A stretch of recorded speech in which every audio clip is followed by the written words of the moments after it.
Welcome back to Caviar Conversations with Dr. Noya. Today we are filming at the White Rock Caviar Skin Clinic location, and I'm here with Jenna and Megan, our nurse practitioner injectors at Caviar. Welcome, ladies. Thanks for having us. Yeah, I'm so excited that we're doing this. It's been a minute, and I thought what a great way for us to kind of start the conversation, especially around like the beauty industry and aesthetics, and also use this beautiful new space we have. So, ladies, why don't you start off by kind of telling us your journey into aesthetics and how you got here and all the gruesome schooling and everything in between that you guys have gone through? Okay, do you want to start or should I? You start. Okay. So yeah, my background is obviously in nursing, and I worked rurally for like 8 to 10 years. Transitioned to doing like tertiary, I guess, medicine. Did some traveling internationally, but I always had a passion for like skincare, personal health. Always kind of keeping up with the trends. And then when I decided to do my nurse practitioner, it just kind of led me to be more autonomous, which then made me want to enter the field of aesthetics. So I think that's how I transitioned into it. And I think, being in this industry, there's a lot of people who enter it thinking, I'm going to just make it big. It's for financial purposes, but it's something you have to be like equally passionate about. Yes, I mean, being realistic that it's your career and there's a financial component, obviously goes hand in hand. But I think if you appear that you're personally, interested in it, it just makes you more successful. So that's how I got into aesthetics. And do you feel like how did you even think nursing? Like was it kind of a it chose me story? Did you always like know you're going to be in the medical field or always know you're going to be in the beauty field, or how did that, or did you have different like epiphanies throughout your like lifetime as a young lady and then actually getting into a career? Right. I think for me, I've always worked with people, so I knew that I wanted to do something, I guess, like clinical directly with people versus like, let's say, at a desk job.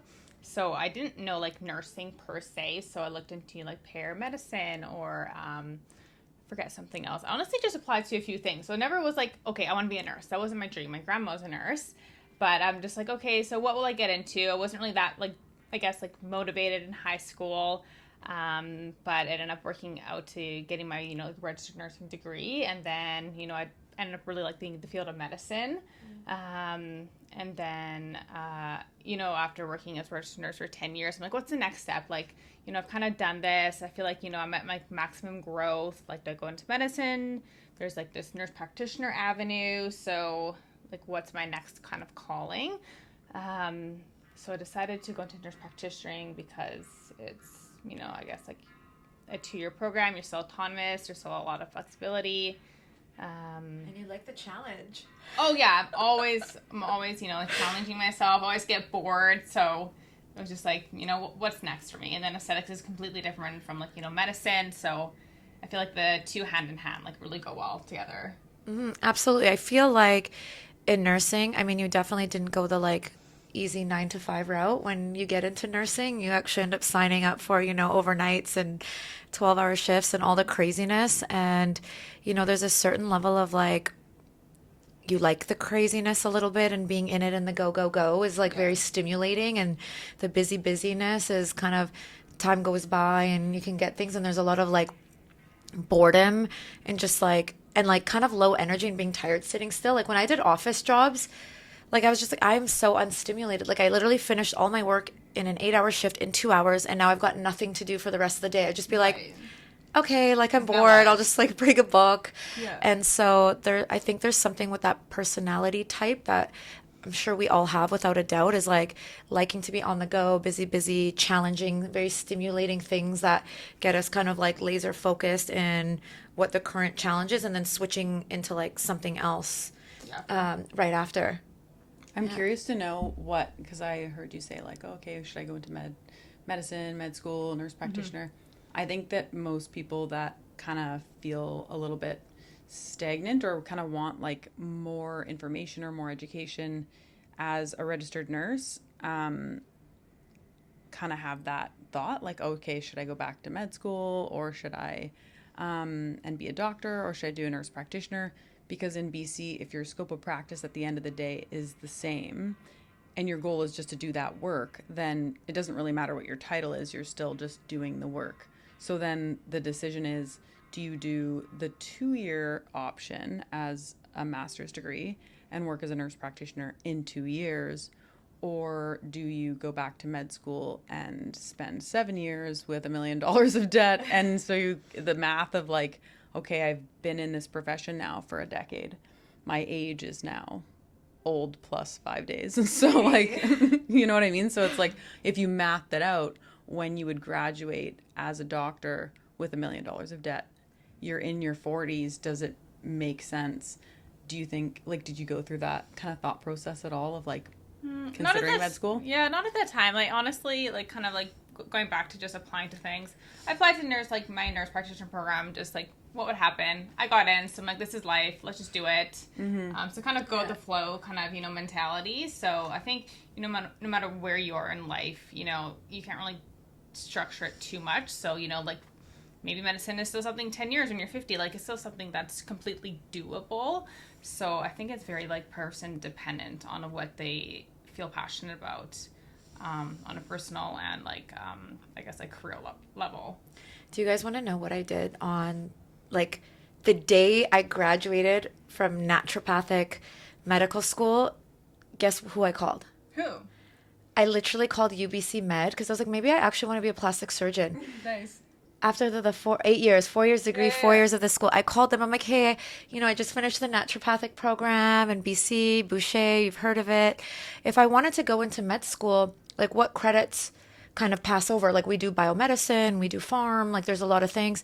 She was like, nothing. You'll have to start, like, from the beginning. And I was like, oh, damn, that dream died. But I really was like, actually, I've decided I want to be a plastic surgeon. I don't know what I was so drained from school. I'm shocked that I had this, like, thought. And I think maybe there was, like, now looking back, maybe there was a little bit of fear. Like, I didn't realize going into naturopathic medicine, like, I didn't even think about the business part. Like, it's not covered. You don't have a patients waiting for you. You're not like a primary care GP. Like, you can do primary medicine things, but you're not like, you're just opening a family practice and there's patients. So I think towards the end when they start like being like, okay, how are you going to get patients? And you're just like, oh my goodness, I literally never thought of that. Like, I went into the school on a whim, on a passion because of nutrition and wellness. Like, I didn't think of anything like beyond that at that age. Exactly. Yeah. So it was just really crazy. And now looking back, I'm like, there's no way I would have been able to endure more school. Like, that is crazy. Yeah. What about you, Meghan? What was your journey into nursing, aesthetics? Was it a calling? I spent too long in school that I kind of like, I created an educational identity where it was hard to not be a student. And like, obviously I still had to work full time, but like I did that when I was in high school, worked and still went to school. So then when you're in university and you're working and you're going to school, then there was never like a separation. So like, it's like, what happens if I'm not a student? It just felt very weird. But I went to school in Montana after high school on a softball scholarship. So it was like very non-nursing related. And then I transferred to UBC when they started a softball program, and I wanted to transfer my like business degree, and then I was like, no. Sauder's like, no, you need to be like way cooler to be part of us. So then I was like, okay, I want to be a teacher. I always wanted to be like an elementary school teacher. I told my dad, and he's like, no, that will not sustain your lifestyle. I was like, I don't know what kind of lifestyle you think I have, because I was living off of like Walmart lasagna, frozen lasagna for every meal. Like, I don't know. I'm a student. Like, what kind of lifestyle I'm going to have? But he's like, no, you're going to be sick every day. And, you are not going to make, like, the best case earnings is like a principal. And then, you have the worst job of all of the teachers is the principal, because you're dealing with all the problems. You're not going to be teaching anymore. So, like, you should apply to nursing. It's a great job. And yeah, you like gross stuff. I'm like, oh, okay. I actually, I applied, I got in. I was like, okay, well, like, I'm very obedient and like, I'm just going to do this. And I did not know what a nurse was, like, at all. Like, I did not know. I found out. I was like in clinical. So BCIT, they're really big on like there's not a lot of books, and then you see human beings. It's like the second day you're in clinical. So we're in the hospital and they're like, yeah, we're going to give this elderly gentleman a bed bath today. I'm like, we're going to what? He's going to be naked? I was just shocked. And I didn't tell anyone because I'm like, I'm the only one who doesn't know this. Like everyone knew. Yeah. Everyone read something and has some family member in healthcare and knew what happens in the hospital. I just had no clue. So yeah, it all worked out because I think in nursing, you can do so many different things. Like that you could not even like sick people and be a nurse and work in public health or like work in like high schools or elementary school. You could you could be an educator. Like there's so many avenues for you. So I think in nursing, I kind of explored all of those avenues that I could, and then did like critical care. And then I'm like, now what? And so I did my first master's in teaching and was teaching for like other nursing schools. Yeah, I just like didn't enjoy how other people don't have the same passion for learning as me. I'm like, what? This isn't fun for you? I love learning. Okay, well, so, Dad, for, opening your eyes a little bit and being that kind of fatherly figure with the direction. As long as you were like, okay, I actually did end up really enjoying, and it wasn't just like purely out of duty and it like worked out. I mean, it seems like you're very passionate about what you do. So it seems like it worked out on a few levels. Sense. If you could go back and change it all, if you could go back and change it all, now that you do know what nursing is, would you do anything different? Like, would you be a teacher? Would you tell your younger self? I don't would think a plastic surgeon? I would be a teacher. I think that being a nurse and being a hard worker, like probably the first seed my dad planted was in high school. He's like, if you want to move out of this house, if you don't want to live here anymore, you need $100,000. I'm like, oh.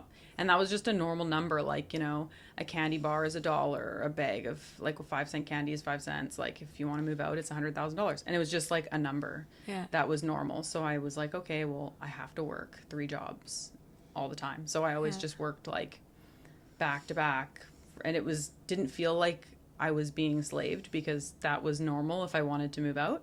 So I wasn't really like the partier person from the beginning. And then I think if I wasn't a nurse, I couldn't have that same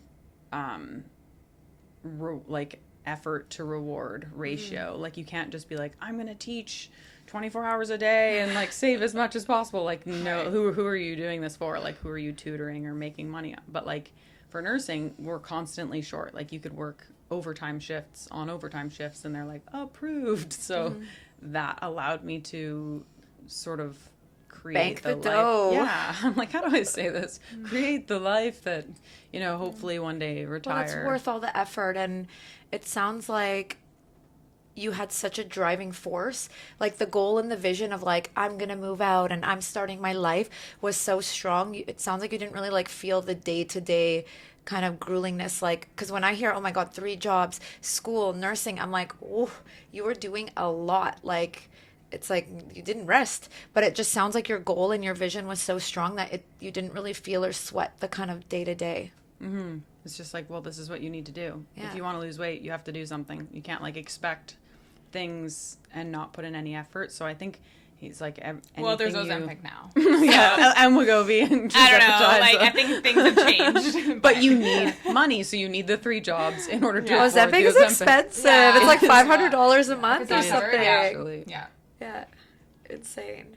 I actually have a cute little tragic story. I had a lovely patient. She was like, I wanted to get on Ozempic so bad, and I went to the doctor. They said, no, and then you had to go get some testing, and it turned out she ended up having some blood sugar problems, and she got the Ozempic. But she's like, damn, I wanted it for weight loss. I didn't want the health issue associated with it. So I was like, okay, kind of a double-edged sword. Yeah. Be careful what you wish for. Fair. But that's sort of what I like. Is that what the government sort of has in mind? It's like, we're not going to pay for this.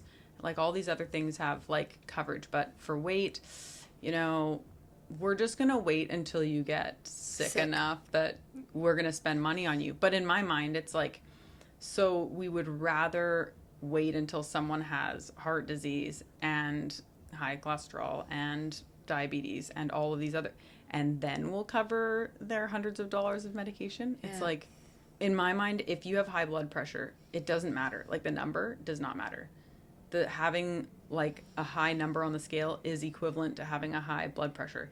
It doesn't matter in itself. It's that it contributes, not treating it contributes to all these other things. Yeah. So sure, your weight number doesn't matter, but shouldn't we care about it like we would high blood pressure because it contributes to problems? No, because it's pharmaceutical, so like there's different incentives. It's all financial, so no one's looking at like a primary care perspective. Like in an ideal world, of course, all drugs should be free, and I definitely believe with that. But I mean, at the end of the day, you know, I feel like in Canada, it's for the financial component. That's why like most drugs aren't covered. Yeah, totally. And like, and going back to what you said about kind of aesthetics, and when everybody gets into this, they just think it's like this great thing, and you know, there's glam and glitz and beauty and perfection, and you can just be this like big famous injector. And you know, it definitely does take passion. And I feel like in all the courses I've taken, you know, you always see that there is some practitioners that are just like, yeah, I have a regular practice and I'm kind of getting into aesthetics because, you know, the money or whatever. And they're pretty like blunt about it. Like, oh, I might as well add this in, make extra money. And it's so interesting as someone who's like dedicated so much of their career and focus into aesthetics. And, you know, I've spent tens of thousands of dollars on courses like every year.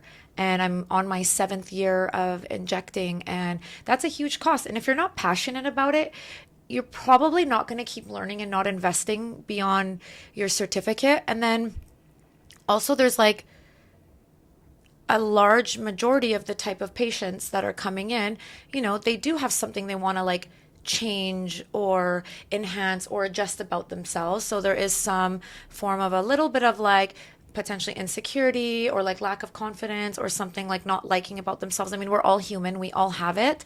And then so in dealing with the like sensitivity of those patients, I feel from kind of what I've heard with a little bit more kind of aware patients of like how they look and how much it affects their mood and their things, and being open to follow-ups and chatting with those patients that get extremely upset when something is like 1 millimeter off in their eyes, and you're looking at them and you don't necessarily like agree or see what they see, but the level of like stress they're going through because of something they feel is like not perfect, or you know, they didn't get the exact outcome that they expected, or the exact feeling that, okay, I'm going to get this little bit of filler and Botox and I'm going to be like amazing and have like Kim Kardashian level confidence, and I'm going to be this like changed person, only to realize like you are still who you are inside, even though sure, we've enhanced a little bit outside and maybe made some improvements. And I think to deal with that does take the passion and whatever, because it's not just, oh, I'm going to inject you, bye, you're done. Likely the people that are going to come back, they're going to want maybe there might be a little bit of correction. They might feel there's an asymmetry or something. And it does take a little bit of like, you actually have to really love it to really understand and give the level of like nurturing and care Because you don't for a make lot of the money on the patients. follow-ups. Yeah. You have to like, if you were doing it for money, you're not making money on follow-ups. No, so sure, you don't can get away encourage with the- a practice seeing every patient once, and then they never want to come back with you because you didn't care or you didn't understand and you just forgot about them after they paid. But it's in the follow-ups you're creating the connection, you're creating the relationship, you're creating the trust and rapport, which for me is why I'm so passionate about it. And I love chatting, you know, with women and men, well, primarily women that do come in, about like confidence and just chatting. And it's kind of even my hairdresser vibes. Like I've seen my same hairdresser for 19. She's gone through my life with different relationships, different milestones, different schooling, and different kind of presentations of myself. So it's kind of like that level needs to be there of connection. And for me, that's like my driving force in aesthetics is the connection, and the artistry and all that as well. I feel like a What good is it for you guys? hairdresser, Yeah. like, you're not going to be like, oh, I just want to try something new. Because, like, you know, you go to the same hairdresser, you know, you trust them, you have a good relationship with them, you're just going to keep going to the person. I feel like it's similar to an injector. Like, once you find somebody you resonate with, you trust them, you have a good rapport.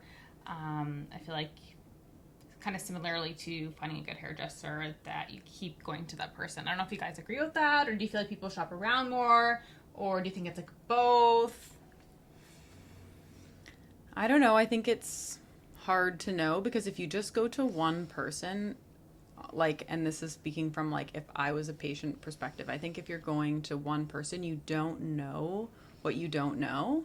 And I think that like sometimes I see patients are like, nobody's ever explained this to me before. And it's like, well, sometimes there isn't time, or if you don't, I don't know how much information people want, like if they want me to over explain stuff. But yeah, I think it's nice to get a different perspective. And like even being a solo practitioner coming here, I think like you were talking about continuing your education and learning what you learn from one person that you pay money for this course. I think the amount of learning that I've had in just joining Caviar compared to like years of spending thousands of dollars just trying to pick up information. And it's a competitive industry. Everyone is not really wanting you to succeed in a way that you are so excellent that you take away their clients. So every piece of information is so it costs money. You have to pay for this information. So I think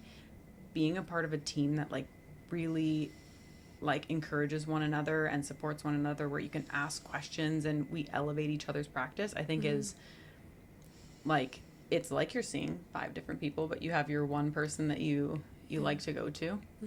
Yeah, and you're not just paying for the Botox. When people are like, how many dollars per unit? And it's like, okay, well, you're not just paying for the product. There's the level of education that it has been spent in time and money and finances to learn different skills of doing, neuromodulators. There's the level of years of experience and number of patients that you've treated and learned in different types.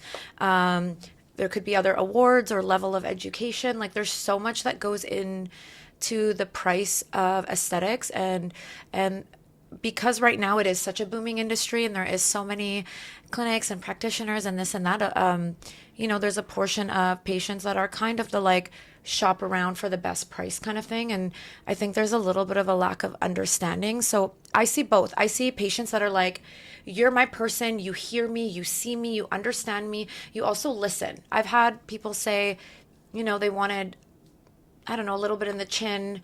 Their injector did cheeks, but they're like, I still want my chin though. Like I still feel that this is a problem. So everyone has their own method and way of like facial balancing and way of doing things. So for that certain patient, if they feel seen and heard with a practitioner, that maybe for them, they like more explanation. Some people that gives them more anxiety because they're like, I don't want to know. I just want to get the result and leave. Like you don't need to say anything. But I've seen the patients that are like super dedicated and loyal because they're like, I've had that connection with you and I feel safe. Ultimately is what they're telling me, is like, I feel safe with you.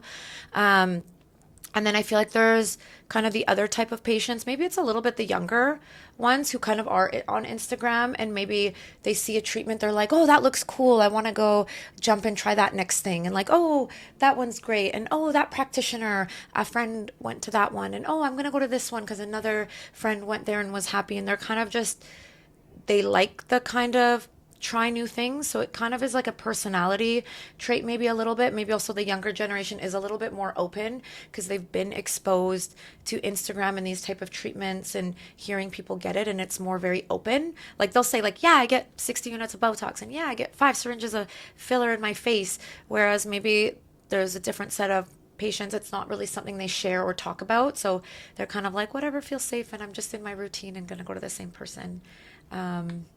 Yeah, that's kind of what I've noticed. I almost see it like if aesthetics was traveling to another country and say like, okay, I'm going on a trip to Italy and you've been there 5 separate times. If you really like going to the same restaurant, to the same beach, to the same winery, you know what you're getting and you go there every time and you enjoy yourself. But like if you went to a different tour guide, you would realize that they're like, going to Italy is not going to Italy. There's so many different, so it's not meant, if you're just exploring and you're dabbling and you're in the aesthetic world as a consumer for maybe a handful of times a year, there is no possible way, if you're not living there, that you could know every single different type of filler that exists, all of the different safety mechanisms, like, and if you're doing it off the side of your desk, once in a blue moon too, like there's no way that any practitioner could be experienced in a way to be able to explain that either. You can't be a small practice carrying all of the different options that, would benefit one client but not benefit another. So you have to have those options. Like, 1 unit of Dysport is not equal to 1 unit of Nuceiva. Like, I think there's so many different misconceptions and how people reconstitute their products. It's like, it's very hard, even if you did know all of the facts, to compare.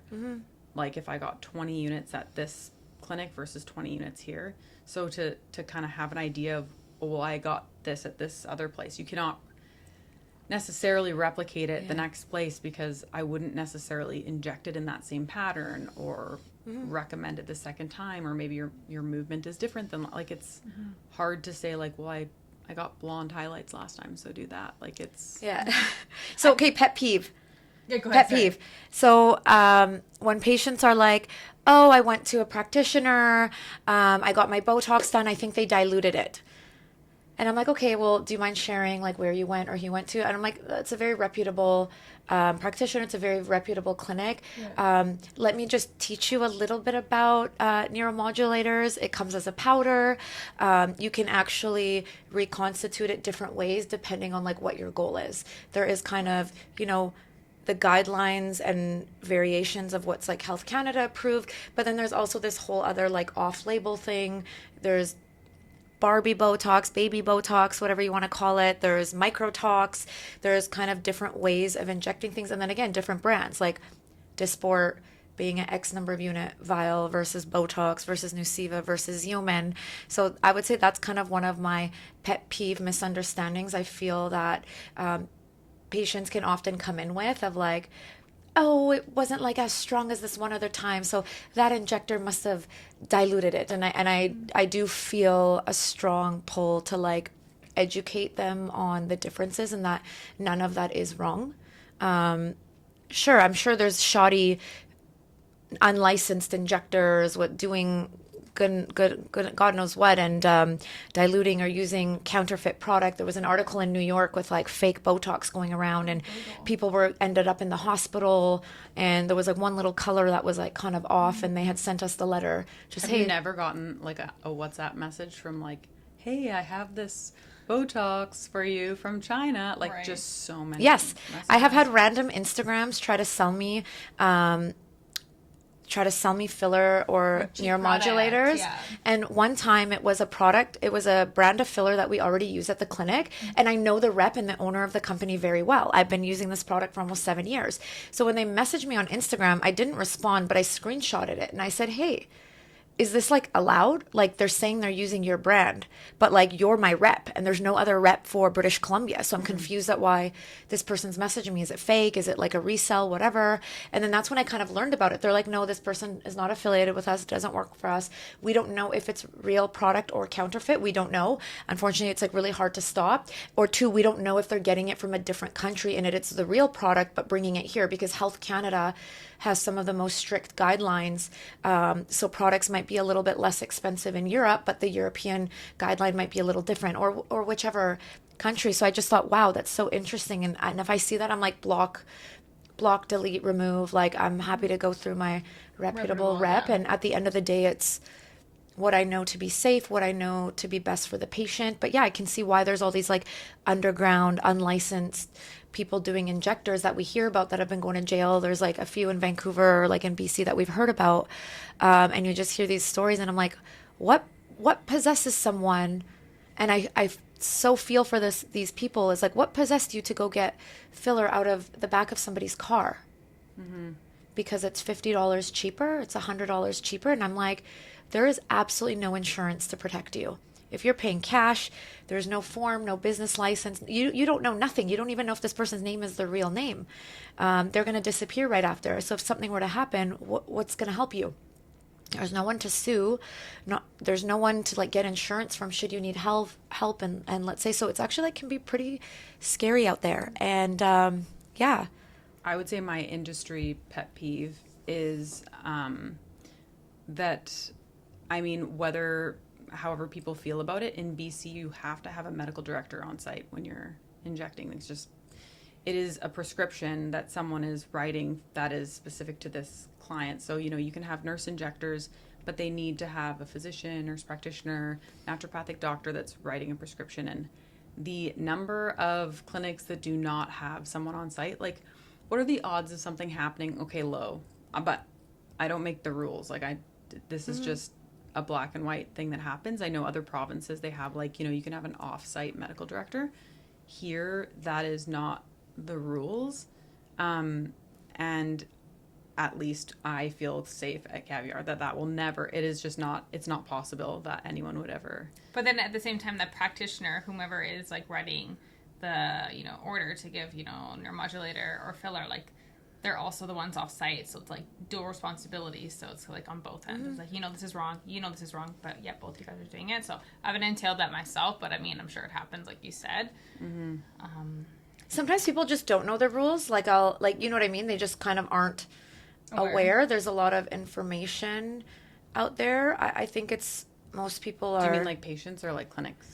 No, I think sometimes even practitioners don't really know. They might see or hear that someone else is doing it. So instead of asking or checking in with their regulatory board, they're just like, oh, well, that person does it, so it must be okay. Like, that must be fine. So, but it's hard because sometimes the information is this weird language that's like sometimes hard to translate into like yes or no. And like sometimes I'm even messaging the regulatory board to ask a question. I'm like, okay, well, is it like a yes or no? But they don't give me a yes or no answer. It's like, well, and it needs to be a this. And I'm like, I don't really understand. Like, I need to just translate that in like a little bit black and white so that I feel that I'm like safe. Yeah. Any pet peeves on your end that have come up? I don't know about pet peeves, but I feel like I think, chasing that perfection component for people, like, if you're chasing perfection, you're never going to get perfect. Like, that's not going to happen. No one is perfect. So I think embracing your own uniqueness is probably the most important thing for anybody getting any kind of like aesthetic procedures. I think that's like not my pet peeve, but like I would suggest or like encourage that to patients coming to me. Yeah, I think it's hard with perfection and then with apps and like Face App, Facetune, all these things, and patients showing you pictures of filters. This is what I want to look like. And I'm like, okay, well, I'm not a computer programmer to digitally adjust your face to be like so perfect. It doesn't exist. And there is like beauty in our imperfections. Like, those are kind of the quirks and things that make us beautiful. Of course, trust me, I love all the things. I'm all for treatments. I'm all for surgery. I'm all for things like within reason that makes sense without being so obnoxiously outside of your like anatomy or what kind of is a healthy concept. And that varies from person to person. Some people would say like any treatments are like not good, but I'm all for things. I just think when it's something that creates so much discomfort and stress and like your whole world is over because there's like still one wrinkle after a treatment, there's a certain level of like, we truly do need to build our confidence and self-worth and beauty from within. And although as women, I'm sure we all enjoy the beauty of being a woman and our own beauty, and we like to dress a certain way or dress well or put makeup on or do treatments, there's still a level of like self-empowerment that like that image of the beauty is not everything, and it is not like our entire identity, and we're not going to come crashing down if we had a bad hair day, for example, or something didn't go right. We might be a little bit upset about it, sure, but there's like a healthy balance of like, okay, that's upsetting and I'm not happy with the outcome of this. But when there's like, you're so distraught because you like now don't want to go outside, you feel like your face is ruined and you're like looking and there really isn't much change. It's like there is a lot of stuff that comes from within that we have to give ourselves, and just different like fear and control that can come in with wanting perfection and wanting to change something about ourselves or someone too. Else's image, right? Like, yeah. Like you want to look like someone else? Like if I was like, oh, I want to look like, everybody knows, like Kim Kardashian. Like, obviously I'm not going to look like Kim Kardashian. I'm a Caucasian woman. Like, it's just not attainable, right? So if I went to you and be like, I want that. It's like, okay, Jenna, like, we can do certain things to enhance your beauty. But, like, you're not going to look like Kim Kardashian. Like, it's just not attainable. So, I don't know. It's just a bit, it's just embracing, like, whomever you are, your ethnicity. you know, the way your hair is, your skin color, like whatever uniqueness is, as long as you're happy with that and we can like embrace you, I think that's the most important thing. I think that's the thing we always need to come back to and center is like kind of us and who we are and what we embody and embrace ourselves in whatever shape or form that is. And yeah, I think it's a beautiful thing to be in that industry like this where we get to, yes, on the external do a lot, but in working with women and men and building that kind of inner confidence as well is like such a beautiful thing to watch. For sure. Okay, ladies. So as we wrap up, I'm going to do some like rapid fire questions, okay? And just answer whatever comes to mind. Okay, so on a typical workday, scrubs or cute outfits? Medical or aesthetics? Aesthetics. Okay. Aesthetics. Okay. Like somewhat cute. Like I'm very casual, so like casual cute. Casual cute. Okay, love it. Onesie scrubs in medical and aesthetics. Nice. And Onesie home and outside. Whatever is the least amount of items of clothing that I just pick the one color. And Yeah, so you don't need to put anything together. It's like one of it. one. Nice. this is why I typically like dresses. It's just like Yes. one, it's easy. I don't have to worry if it like tucks in right and whatever the belt and like it's like okay, dresses are always like super easy. I'm kind of in between in the winter months and like rainy months.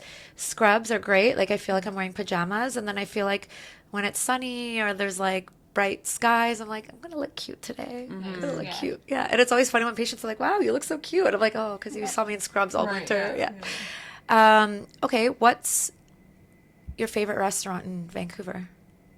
Ooh, I don't know. I can't say I have a favorite restaurant. I like trying new restaurants, so I can't say particular. Although I did go to Kisa Tonto the other day, and it was so yummy. I loved it. It was like a fusion, I think like Asian, Italian. It was awesome. I've been dying to go, but I can't. so I good. can't get in, like, because I always look last minute. yeah. But I think they got a Michelin 1 star. Star, Yeah, yeah. so good. Yeah. I can't think, but I would say I generally like nostalgically like Via Tavere. I've never heard of it. Italian? Yeah, it's like Yeah. a little house. Oh, I okay. feel like it's in a neighborhood. Where is But it? they have like the Napoleon fire. Pizzas? Yeah, like where they make Oh, them right in front of cute. you. Like the island is like a horseshoe, or they're like they have all the dough lined up and they'll just make it right there. But it's a teensy little place. Yeah. Yeah, what area is it in? I want to say East Van. Like, okay, cool. I've never heard of it. I think I've been to like, I want to say it's called Mangia Bevi or something, and it's like in a little house, and it was like a cute little restaurant. If I remember, it's been many years, but yeah, I would say I'm kind of in the circuit of like Blue Water, Elisa, Giardino's. It's kind of like I just have like my go-tos in those restaurants, but I'm sure there are dishes. Like I could name dishes at a lot of restaurants that were just like, but I feel like my comfort go-to are kind of like in one of those trio spots. Nice. Okay, what's the last book you've read or are currently reading? I love murder mysteries, so usually when I drive to work, I'll listen to like an Audible. I forget the name of it actually right now, but it's by Karen Slaughter. She's really good. But Lisa Jewell is probably one of my favorite authors. Oh, okay, love. I want to say it's just a textbook, and then it floats to another textbook. But I'm studying for the menopause certification exam in October, so it's the clinician's guide to menopause. I love that you said textbook because it brings out your like teacher. Totally, yeah. I'm like, I'm on passion. chapter 3. Yeah, there's my 11 chapters. I'm actually reading this book So right now. It was recommended by a mentor. It's called You Are a Goddess, and it's been really cool. It's this girl talks about her transition from like her mom passing away and kind of like her life after that, and it goes through like different goddess like archetypes to and what kind of is coming about in your life, that there's like a calling into that like kind of feminine energy transition. So it's been really like interesting. I wouldn't have chosen it if it wasn't recommended, but I'm actually quite enjoying it. Oh, cool. Yeah. Yeah. Okay, so what's your Starbucks order? Your typical Starbucks or coffee order? Okay, so what I've been loving lately is a iced matcha latte with oat milk, light ice, no sugars with a strawberry cold foam. It's so good. Ooh. Yeah, I love That it. sounds Ooh, so strawberry nice. cold It's really foam. good. So it's like not sugary, but just a little like Touch. at the top. Yeah. Okay, I like that. I think I would go like a light water chai or a pumpkin spice latte. I love it. That pumpkin time is out, and Yeah, I'm like totally. just I thinking of like got pumpkin yogurt patch. the other day, actually. It's like pumpkin flavored. I haven't tried it yet, but I love it. I love it. Okay, so I feel like honestly for the past year it's just been like a brown sugar oat americano, and I usually try to do things where I could do sugar free, but Yeah. there's something about the You get brown hot sweet or sugar. full? I just do it as it is. I'm like, you know Iced what? or hot? Hot. It could be a hot day and I still want hot coffee. Can you buy the bottle? I know you can buy bottles of their. I'm sure you can. I think I just don't want to buy something that I know has like a lot of sugar. But when I Yeah. go, I'm like, I'll just really do good. it as is. Like there's just something about the brown sugar caramelization that I'm like I don't obsessed think I've with. tried it. It's really good. It's one of my favorite teas. It's probably like my second favorite. I get iced Yeah. or hot, either one. Yeah. I kind of want to like erase both of those drinks from my brain because I don't want to have a new favorite at Starbucks. It's really good. And then, okay, last question. What's the last meal you've cooked? Yesterday I cooked a tofu coconut curry noodle dish. Ooh. It was really good. Ooh. Are you Yeah. vegetarian? No, but I like mixing it up. Okay. So yeah, less meat, but it was really good. Nice. Amazing. I had a kitchen yesterday, so I made steak and Ichiban noodles Oh, I love that. with wonton. Yeah, Nice, mine was just okay. pretty basic. It was like breakfast. So I just made scrambled eggs with gluten-free toast and grass-fed butter. Love it. Yeah, that's kind of It's like my OG. filling go-to. Yeah, so good, Yeah. yeah. I'm kind of like for breakfast, I could literally eat the same thing every day, whether it's like oats and eggs or eggs and like toast and like grass-fed butter. I'll just like creature of habit when it comes to breakfast. Like I love breakfast foods. I could Yeah, eat same. breakfast, brunch, and then for dinner even have like brunch again. Like I'm Sweet just or savory? If you could choose. sweet. Yeah. I have a sweet tooth, even Yeah. though I don't want to admit it that I'm like obsessed with Yeah. sugar secretly, but a sweet tooth, even though I try to avoid it with the keto little peanut butter cups and things, but yeah, sweet Right. tooth all the way. Okay. What about you? Yeah, I'm very sweet. Anything like I had probably a couple of those like peach rings on the way here. I'm like, I just need a quick snack. Couple Yeah. peach Those rings are healthy on the though, way. like the Smart They're sweets peach, or the right? real? It's like Oh, yeah, fruit. It's like right. meal prep. Oh, Like okay, so fruit. like the dried fruit. No, it was candy. Oh, candy. Oh, okay, It's okay. actually Sweets candy. have the They peach do. rings. Yeah, They they're pretty totally good. do. You know what? I used to love them when they went on sale all the time, and it was like $2 2 for $8, and then when you're like $5.99 one, I'm like, oh, fine, right, I'll do it this time, and then you just But it's so good. Well, thank you so much, ladies, for coming on. It was like such a pleasure to have you guys, and we'll definitely like do this again. Cool. Thanks so much. Absolutely.